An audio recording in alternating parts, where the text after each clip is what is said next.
ওম নমো ভগবতে বাসুদেবায়। জয় শ্রীকৃষ্ণ। রাধে রাধে।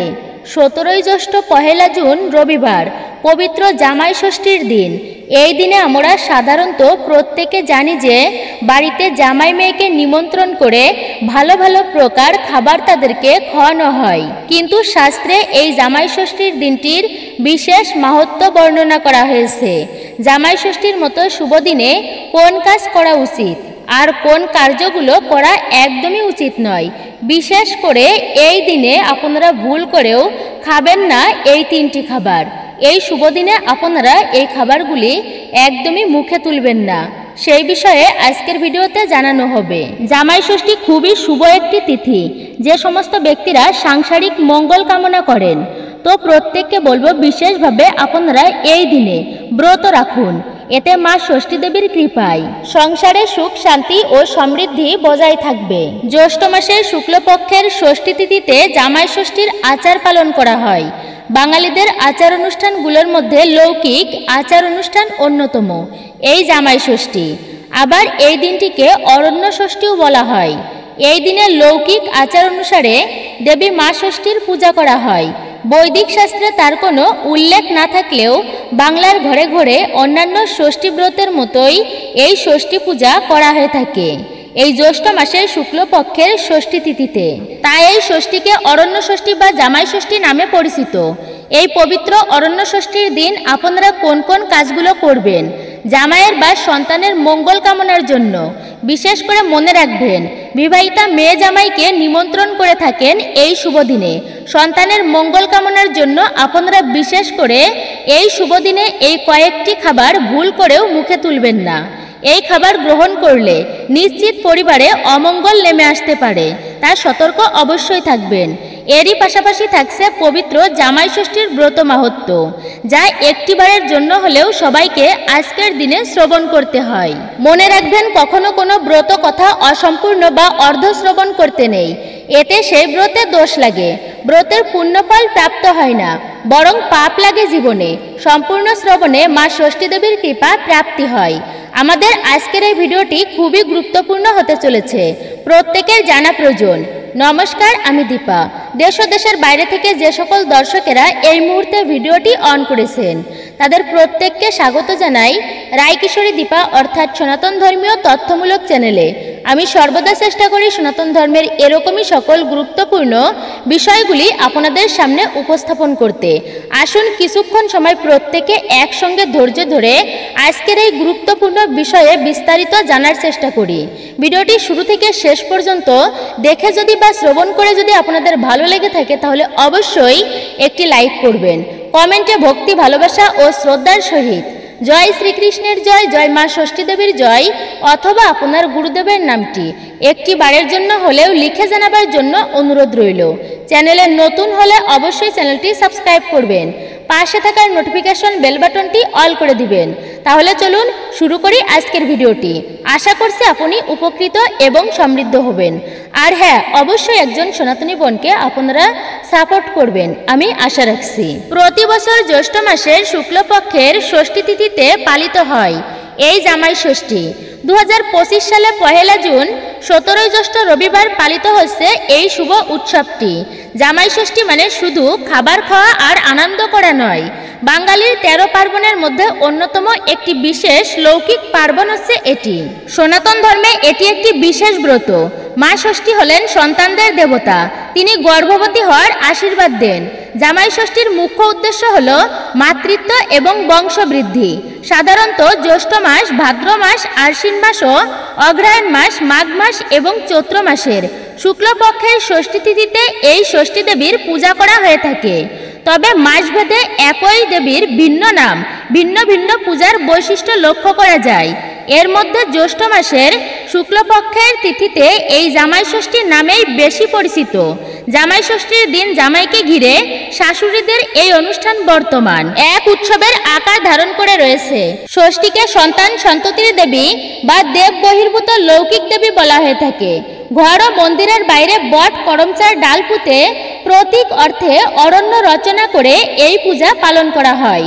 এই জন্য জামাই ষষ্ঠীকে অরণ্য ষষ্ঠী বলা হয়ে থাকে। ষষ্ঠীর উদ্দেশ্য ঘট স্থাপন করা হয়। প্রত্যেকে দুর্বাগাছা থেকে 12টা দুর্বা পূজার ঘটে দেওয়া হয়। সেই ঘট থেকে অন্যের দেওয়া 12টি দুর্বা নিয়ে নিজেই দুর্বাগাছায় বাঁধায়। এরপর ছেলেমেয়েদের ষাটের জল দিয়ে হাতে হলুদ সুতো দেওয়া হয়। বর্তমান নতুন বস্ত্র উপহার, ফল ফলাদি, পান সুপারি, ধান দুর্বা, তালের পাখা, করমচা দিয়ে শাশুড়ি মেয়েরা উদযাপন করে থাকেন এই জামাই ষষ্ঠী। মূলত ষষ্ঠী তিথিতে দেবী ষষ্ঠীর আরাধনা করা হয়। মা ষষ্ঠী সন্তানের দেবী। সন্তানের মঙ্গল কামনা করে ষষ্ঠী দেবীর আরাধনা করেন সমস্ত মায়েরা। তাই জ্যৈষ্ঠ শুক্লপক্ষের ষষ্ঠীর দিনে সন্তান সহ জামাইয়ের মঙ্গল কামনায় উৎসর্গ করা হয়েছে এই দিনটি। অবশ্যই মনে রাখবেন, এই দিনে আপনারা বিশেষ করে এই কয়েকটি খাবার ভুলেও মুখে তুলবেন না। আর কি কি করবেন, কি কি করবেন না, সবটা বিস্তারিতভাবে জানতে পারবেন। মনোযোগের সহিত অবশ্যই শ্রবণ করুন। আর এই দিনে এই নিয়মগুলো পালন করতে পারলে মেয়েকে সুখী রাখতে পারবেন। জামাই ষষ্ঠীর দিনে জামাই যেন একা শ্বশুর বাড়ি না আসে, এই দিনে জোরে পালন করা উচিত। অবশ্যই আপনারা এই দিনে জামাই যেন একা বাড়িতে না আসে অবশ্যই মনে রাখবেন। জামাই ষষ্ঠীর একদিন আগেই বাড়ির ঈশান কোণে গঙ্গাজল ভর্তি তামার ঘট রাখবেন। তাতে একটি তুলসী পাতা দিয়ে দেবেন। জামাই ষষ্ঠীর দিনে মেয়ে জামাই বাড়িতে এলে সেই জল মেয়ে জামাইয়ের উপর ছিটিয়ে দেবেন। বিশেষ করে পরিবারে সন্তানের উপরও ছিটিয়ে দিতে পারেন সেই তামার পাত্রে রাখা জল। এই দিনে 5টি বা 7টি প্যাঁচ করা সাদা বা হলুদ সুতো মা ষষ্ঠীর কাছে রেখে দিবেন। পুজোর পর সন্তান এবং জামাইয়ের হাতে সেই সুতো বেঁধে দিবেন। এই দিনে কালী মায়ের চরণের সিঁদুর বা ভগবানের নিকট নিবেদিত সেই প্রসাদী সিঁদুর নিয়ে জামাই এবং মেয়েকে তিলক করুন। মেয়ে জামাইয়ের দাম্পত্য জীবন সুখী হবে। এর ফলে পরিবারের সুখ সমৃদ্ধি ভরে থাকবে। জামাইকে বরণ করে মিষ্টিমুখ করানোর পর সাদা জল না দিয়ে কাঁচের গিলাসে ডাবের জল খেতে দিন। এর ফলে মা লক্ষ্মী প্রসন্ন হবেন এবং জামাইয়ের জীবনে শুভ শক্তিতে ভরে আসবে। বরণ করার পর জামাইয়ের হাতে একটি নীল অপরাজিতা ফুল অবশ্যই দেবেন। সেই ফুলটি জামাইয়ের হাত দিয়ে মহাদেবকে অর্পণ করাবেন এবং এরপরে আপনি তাদেরকে আশীর্বাদ করবেন যাতে তারা পরবর্তী জীবনে সুখ সমৃদ্ধি এবং নতুন সংসার গড়ে তুলতে পারে। এই তিথিতে জামাইকে নিয়ম নীতি মেনে আপ্যায়ন করা হয়। জামাইকে পাখা দিয়ে হাওয়া করা হয়, শান্তির জল ছিটানো হয়। এই প্রথার অঙ্গ।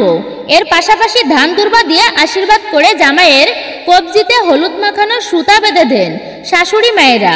এরপর আম, জাম, কাঁঠাল, লিচু ইত্যাদি মৌসুমি ফল এবং নানা ধরনের মিষ্টি দিয়ে সাজানো ডালা জামাইয়ের হাতে তুলে দেওয়া হয়। এরই সঙ্গে দেওয়া হয় নতুন বস্ত্র উপহার। যে রঙের পোশাকটি জামাইকে দেবেন সেটি হলুদ রঙের পোশাক হলে সব থেকে ভালো হয়। এটি অত্যন্তই শুভ, কিন্তু বিশেষ করে জামাইকে কোনো মতেই আপনারা কালো রঙের পোশাক নিবেদন করবেন না।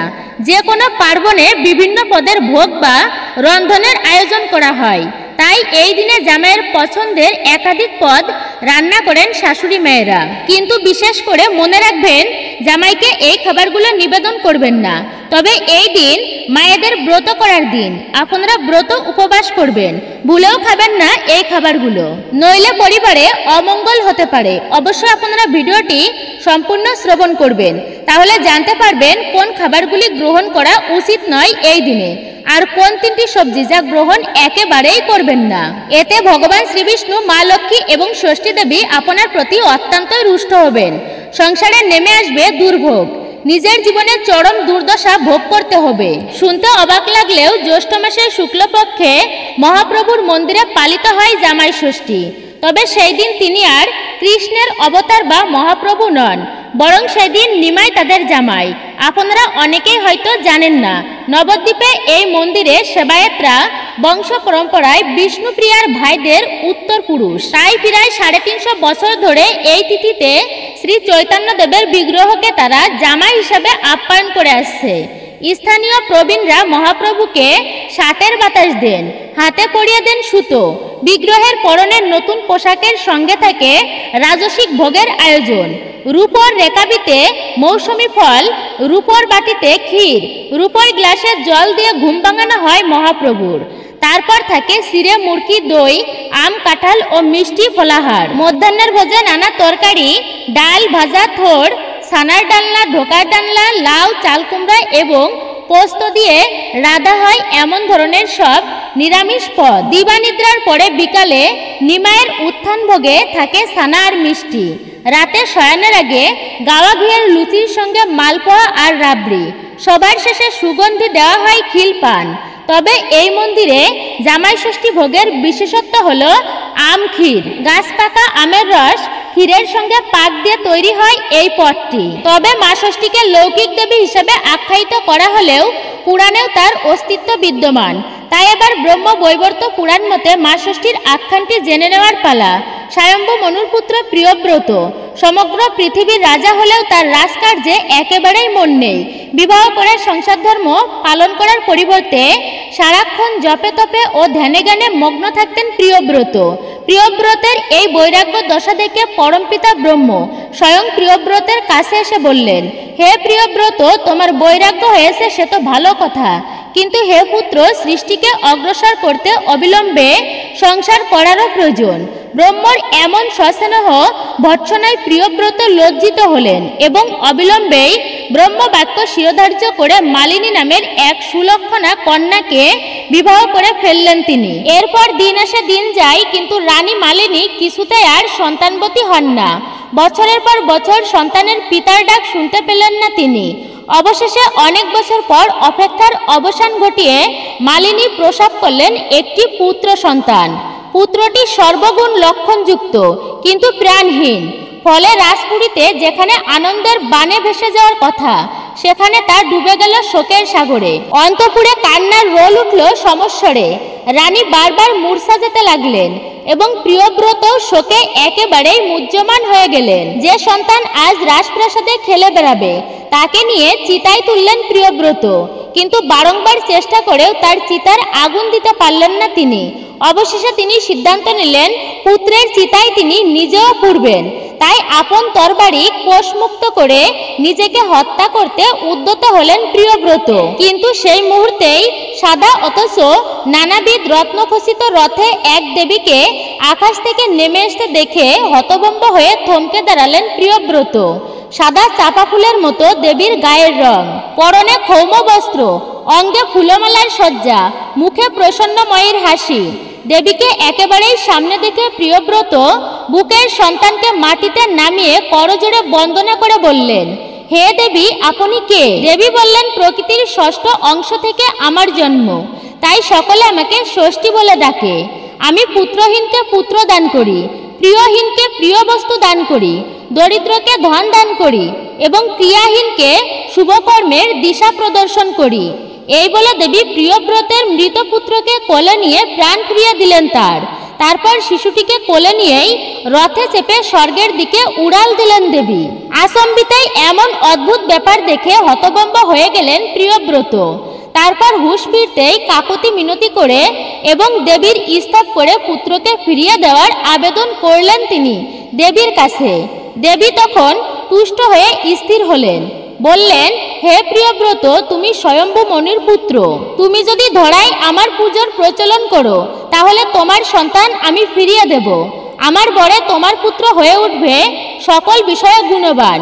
পৃথিবীতে সুব্রত নামে বিখ্যাত হবে তোমার সন্তান। প্রিয়ব্রত আনন্দের সঙ্গে কথা দিলেন যে তিনি অবিলম্বেই দেবী পূজা বিস্তারিত ব্যবস্থা করবেন। তার এই সংকল্পে সন্তুষ্ট হয়ে পুত্র অর্পণ করে সানন্দে স্বর্গে ফিরে গেলেন ষষ্ঠী দেবী। যেহেতু এটি জামাই ষষ্ঠীর দিন, তাই এই তথ্যগুলো সকলের জানা প্রয়োজন। অবশ্যই আপনারা ধৈর্যের সহিত শ্রবণ করবেন। দেখেন, এই দৈহিক বন্ধন, দাম্পত্য জীবন, এটা কিন্তু কোনো সাধারণ নয়। দাম্পত্য জীবন হচ্ছে বড়ই অদ্ভুত।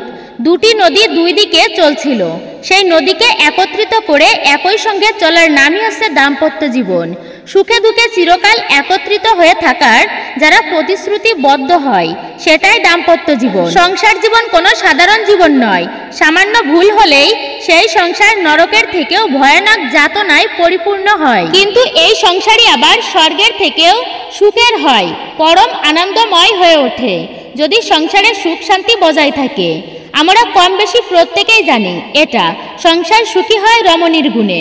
মনে রাখবেন, যে সমস্ত পরিবারে স্ত্রীদেরকে কষ্ট দেওয়া হয়, কবির ভাষায় রাজাই করেছে রাজ্য শাসন, রাজারা শাসিছে রানী, রাজা রাজ্য শাসন করে, কিন্তু দিন শেষে সেই রাজাকেও শাসন করে একজন, তিনি হচ্ছেন রানী।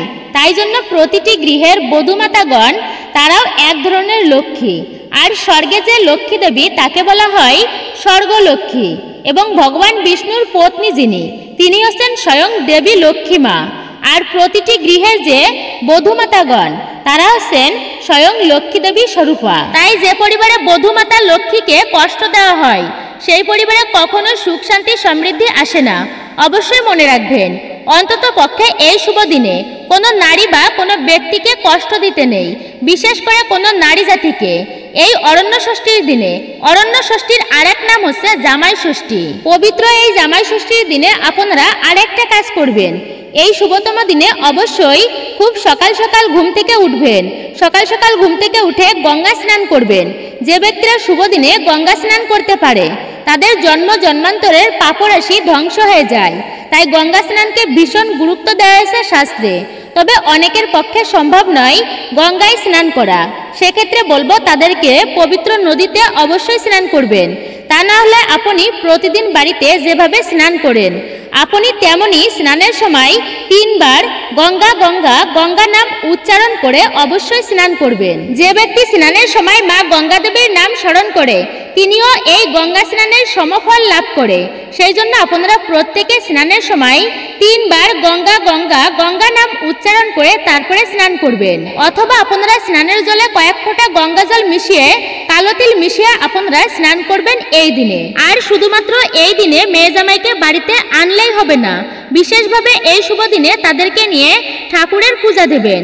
শুধু যে আমরা এই দিনে আনন্দ করলাম, খাবার খেলাম, এতে কিন্তু প্রকৃত মঙ্গল হয় না। মঙ্গল হয় তো তখনই যখন আমরা এই শুভ দিনে ঠাকুরের পূজা করব, মা ষষ্ঠীর ব্রত রেখে পূজা করব, ভগবানের বা আরাধ্যের পূজা দিয়ে বিশেষভাবে তাই নিকট প্রার্থনা করব সাংসারিক মঙ্গলের জন্য। তখন ভগবানের কৃপা বর্ষিত হয় এবং এর ফলে সংসারের সমস্ত অমঙ্গল দূরীভূত হয়। তাই এই দিনে প্রত্যেকের বিশেষভাবে বলবো আপনারা অন্তত পক্ষে বাড়িতে ঠাকুরের পূজা দিন। শুক্লপক্ষের এই ষষ্ঠীতে জামাইয়ের আপ্যায়নের জন্য বিরাট আয়োজন করা হয়। আবার জ্যৈষ্ঠ মাস, রসালো মাস, এই সময় অনেক সুমিষ্ট ফলমূল পাওয়া যায়। অনেক ফল ফলাদি দিয়ে অনেক প্রকার ব্যঞ্জনাদি প্রস্তুত করে তারপরে জামাতাকে ভোজন করানো হয়। কিন্তু এই দিনে যারা ব্রত করবেন তারা বিশেষ করে ব্রত কথা, ব্রত মাহাত্ম্য অবশ্যই শ্রবণ করবেন, যা শাস্ত্রে বর্ণিত হয়েছে। এই দিনের বিশেষ মাহাত্ম্য কথা, সংসারে সুখ শান্তির জন্য খুবই গুরুত্বপূর্ণ কাহিনী শাস্ত্রে পাওয়া যায়। এই দিনে ব্রত করার ফলে কি ফল আমরা প্রাপ্ত করতে পারি, আর তা হচ্ছে অরণ্য ষষ্ঠীর ব্রত কথা। মনোযোগ সহকারে শ্রবণ করুন। আশা করছি মা ষষ্ঠী দেবীর কৃপায় একটুখানি হলেও অবশ্যই তার কৃপা আপনারা লাভ করতে পারবেন। ব্রত কথা শ্রবণের পরে আপনারা জানতে পারবেন কোন খাবারগুলি গ্রহণ করা উচিত নয় এই দিনে, কোন 3টি সবজি গ্রহণ একেবারেই করবেন না। জামাই ষষ্ঠী বা অরণ্য ষষ্ঠীর ব্রত কথা, ব্রত মাহাত্ম্য। জ্যৈষ্ঠ মাসের শুক্লপক্ষের ষষ্ঠী তিথি এসে উপস্থিত। অরণ্য ষষ্ঠী ব্রতের দিন ব্রাহ্মণী ব্রত পালন করবেন। বাড়িতে উৎসবের একটা আমেজ। তিনি নিজের হাতে পায়েস, ক্ষীর, মিষ্টি আর নাড়ু তৈরি করলেন পূজার জন্য। তারপর ছোট বউকে উদ্দেশ্য করে বললেন, বৌমা, আমি স্নান করে আসছি, তুমি একটুখানি এখানে বসে নজরে রাখো যেন বিড়ালটা কিছুতে মুখ না দেয়। ব্রাহ্মণী স্নানের জন্য চলে গেলে ছোট বউ এত ভালো ভালো খাবার দেখে নিজেকে আর সংবরণ করতে পারল না। দই, মিষ্টি, ক্ষীর, পায়েস যা পেরেছে তাই খেয়ে নিয়েছে। এরপর সামান্য দই বিড়ালের মুখে মাখিয়ে দিল। ব্রাহ্মণী ফিরে এসে দেখলেন সব খাবার প্রায় শেষ, যেন কেউ খেয়ে ফেলেছে। তিনি ছোট বৌমাকে জিজ্ঞাসা করলেন, ও মা, এই পুজোর জন্য রাখা মিষ্টিগুলো কে এমন ভাবে খেয়ে ফেললো? ছোট বৌমা উত্তর দিল, মা, আমি একটুখানি অন্য মনস্ক হয়ে পড়েছিলাম। সেই সময় বিড়ালটা আমার চোখে ধুলো দিয়ে সব খেয়ে ফেলেছে। ওর মুখেই তো সব লেগে আছে, দেখুন না মা। এই কথা বলে ছোট বৌমা বিড়ালটাকে বেশ কয়েকটা চড় থাপ্পড় দিয়ে দিল। অবশেষে ব্রাহ্মণী আবার সবকিছু নতুন করে জোগাড় করে পুজোর আয়োজন করলেন। এদিকে বিড়ালটি কেঁদে কেঁদে জঙ্গলের দিকে চলে গেল এবং যেখানে দেবী মা অরণ্য ষষ্ঠী অধিষ্ঠিত সেখানে পৌঁছে নিজের সমস্ত দুঃখের কথা মাকে জানালেন। সব শুনে ষষ্ঠী দেবী বললেন, আমি সবটা জানি রে, তুই দুঃখ করিস না, আমি খুব তাড়াতাড়ি ছোট বউকে এর ফল ভোগ করাবই। এরপর মাস কয়েক কেটে গেল। এক সময় ছোট বউয়ের সন্তান সম্ভাবনার লক্ষণ দেখা দিল এবং 10 মাস 10 দিন পর সে একটি ফুটফুটে চাঁদের মতো সুন্দর ছেলে সন্তানের জন্ম দিল। নাতির মুখ দেখে ব্রাহ্মণীর আনন্দ আর ধরে না। তিনি গরিব দুঃখীদের ডেকে দান ধর্ম করতে লাগলেন। ছোট বউ তার সন্তানকে পাশে নিয়ে নিশ্চিন্ত মনে রাতে ঘুমিয়ে পড়ল। কিন্তু দুর্ভাগ্য, সকালে ঘুম ভেঙে দেখে তার কোলে ছেলে নেই। শাশুড়ি ও বউ দুজনে খুব চিন্তায় পড়ে গেলেন। চারিদিকে বহু লোক পাঠিয়ে ছেলেটির খোঁজ করা হলো, কিন্তু কোথাও তার হদিস পাওয়াই গেল না। এমনই ভাবে ছোট বউয়ের পরপর 7টি ছেলে এবং 1টি মেয়ে জন্ম নেয়, কিন্তু আশ্চর্যের বিষয় একটিও টিকে থাকেনি। প্রতিদিন রাতে ছোট বউ তার সন্তানকে নিয়ে শুতে যায়, কিন্তু সকাল হলেই দেখা যায় সন্তানটি আর নেই। তখন পাড়ার লোকেরা বলতে শুরু করলো, ছোট বৌমা নিশ্চয় মানুষ নন, রাক্ষসী হবে, সে এই বাচ্চাগুলোকে খেয়ে ফেলেছে। কেউ কেউ বলতো এমন মেয়েকে আর ঘরে রাখা একদমই ঠিক হবে না, তাকে তখনই তাড়িয়ে দেওয়া উচিত। এইসব কথাবার্তা ছোট বউয়ের কানে গেল। সে আর মানসিকভাবে ভেঙে পড়ল একেবারেই। অপমান আর দুঃখ সহ্য করতে পারল না। না পেরে একদিন সে নিজেই বাড়ি ছেড়ে বনের দিকে চলে গেল। সেখানে গিয়ে কান্নায় ভেঙে পড়ে সে বলতে লাগলো, হে মা ষষ্ঠী, আমার সঙ্গে কেন এমনটা হলো? তুমি আমাকে 7টা ছেলে আর 1টা মেয়ে দিলে, আবার সব কেড়ে নিলে কেন মা? আমাকেও নিয়ে চলো, আমি আর একদমই বাঁচতে চাই না। ছোট বউয়ের এই আকুতি মিনতি শুনে মা অরণ্য ষষ্ঠী করুণা প্রকাশ করলেন। এক বৃদ্ধার রূপে তার সামনে এসে জিজ্ঞাসা করলেন, এই বনের মধ্যে একা একা বসে তুমি কাঁদছ কেন মা? তখন ছোট বউ তার সমস্ত কাহিনী খুলে বলল। সব শুনে মা ষষ্ঠী বললেন, ওরে মেয়ে, তুই তো আসল কথাই গোপন করেছিস।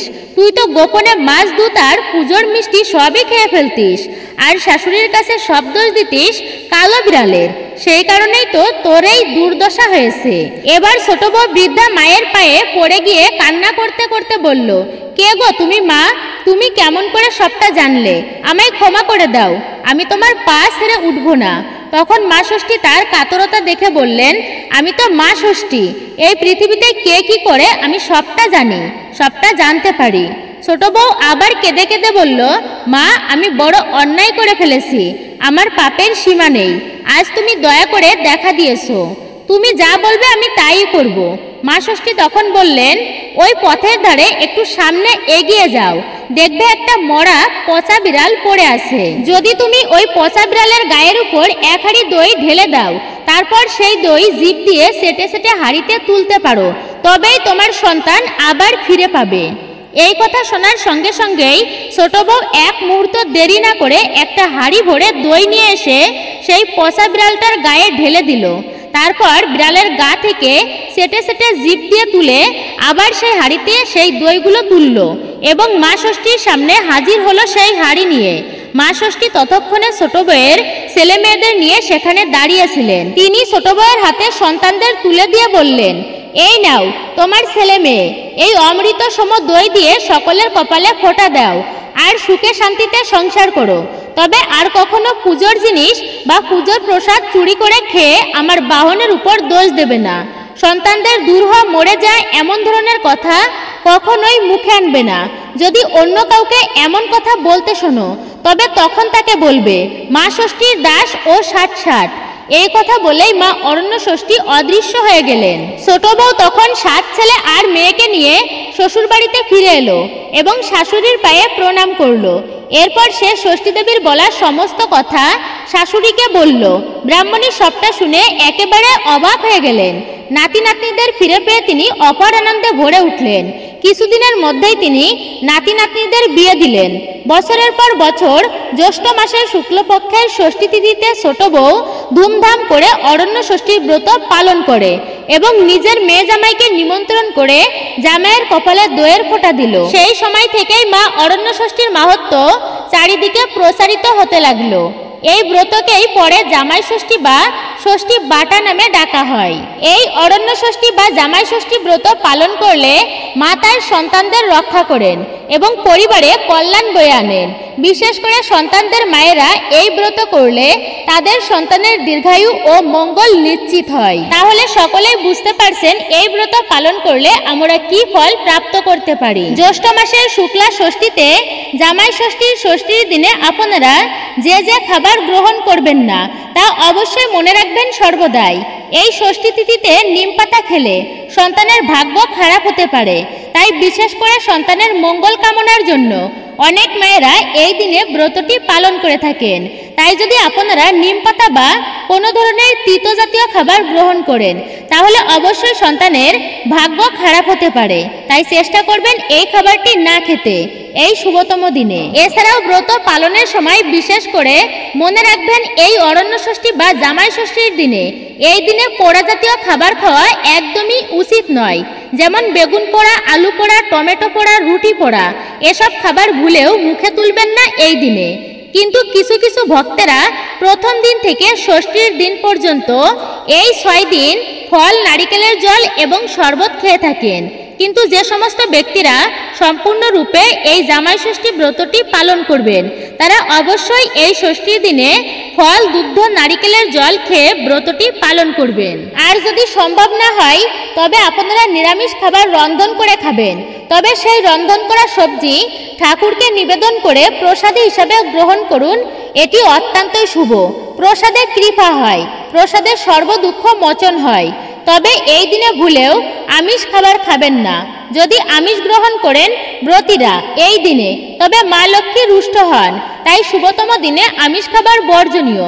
কেন জামাই ষষ্ঠীতে পোড়া খাবার খাওয়া উচিত নয়। এটি একটি বিশেষ দিন যেখানে কিছু নির্দিষ্ট নিয়ম পালন করা উচিত এবং কিছু নির্দিষ্ট নিয়ম অবশ্যই পালন করতে হয় প্রত্যেকের। এই নিয়মগুলির মধ্যেই একটি হচ্ছে পোড়া জাতীয় খাবার। তাই এই দিনে পোড়া খাবার এবং কিছু কিছু খাবার যা পরিহার করা উচিত, যা আপনাদেরকে বললাম। শুভ দিনে পোড়া জাতীয় খাবার ব্যক্তির জন্য অশুভ হতে পারে। এইবার জানতে পারবেন ভুলেও খাবেন না এই 3টি সবজি এই দিনে। আর তা হলো করলা বা উচ্ছে, পটল আর বেগুন। বিশেষ করে এই 3টি অতিরিক্ত বীজযুক্ত খাবার বর্জন করুন। এবার আপনারা জানতে পারবেন ভুলেও খাবেন না এই 3টি সবজি এই দিনে। আর তা হলো করলা বা উচ্ছে, পটল আর বেগুন। বিশেষ করে এই 3টি অতিরিক্ত বীজযুক্ত খাবার বর্জন করুন। এই দিনে এই সবজি গ্রহণে জীবনে এবং পরিবারে নেমে আসতে পারে দুঃখ, দুর্দশা, দারিদ্রতা। তাই শুভ দিনে এগুলো বর্জন করাই উচিত। আর অবশ্যই ষষ্ঠী মায়ের পূজার সময় জামাইয়ের কপালে দই ও চন্দনের ফোঁটা দিয়ে আশীর্বাদ করবেন। সমস্ত মায়েরা দীর্ঘায়ু কামনা করে তাকে হলুদের ফোঁটা এবং হলুদ সুতো হাতের কবজিতে বেঁধে দিবেন। জামাই ষষ্ঠী কেন পালিত হয়? পৌরাণিক সুন্দর কাহিনী।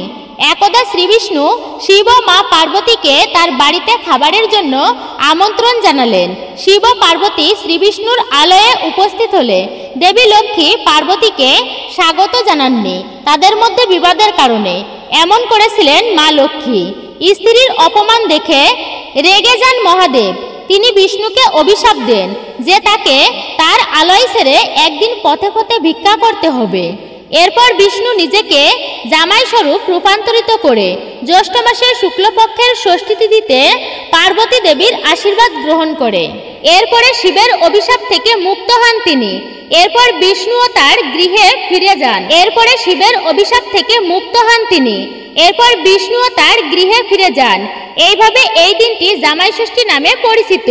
তাই আপনারা এই 2025-এ 17ই জ্যৈষ্ঠ 1 জুন রবিবার এই জামাই ষষ্ঠীর ব্রতটি পালন করবেন। অর্থাৎ এই দিনটি অবশ্যই আপনাদেরকে পালন করতে হবে ভক্তি সহকারে এবং মা ষষ্ঠীকে স্মরণ করে। জামাই ষষ্ঠীর ষষ্ঠী তিথি শুরু 31 মে রাত 12:34 থেকে এবং 1 জুন রাত্রি 12:08 পর্যন্ত এই ষষ্ঠী তিথিটি থাকবে। জয় শ্রীকৃষ্ণ, রাধে রাধে। জয় মা ষষ্ঠী দেবীর জয়। এটাই ছিল আমাদের আজকের ভিডিওটি আপনার কাছে কেমন লাগলো তা কমেন্ট করে নিজের মতামত জানাতে একদমই ভুলবেন না। যদি ভালো লেগে থাকে তাহলে অবশ্যই একটি লাইক করবেন। কমেন্টে ভক্তি, ভালোবাসা ও শ্রদ্ধার সহিত জয় মা ষষ্ঠী দেবীর জয় অথবা আপনার আরাধ্য দেবদেবীর নামটি একটি বারের জন্য হলেও লিখে জানাবার জন্য অনুরোধ রইল। চ্যানেলে নতুন হলে অবশ্যই চ্যানেলটি সাবস্ক্রাইব করবেন। পাশে থাকার নোটিফিকেশন বেল বাটনটি অল করে দিবেন।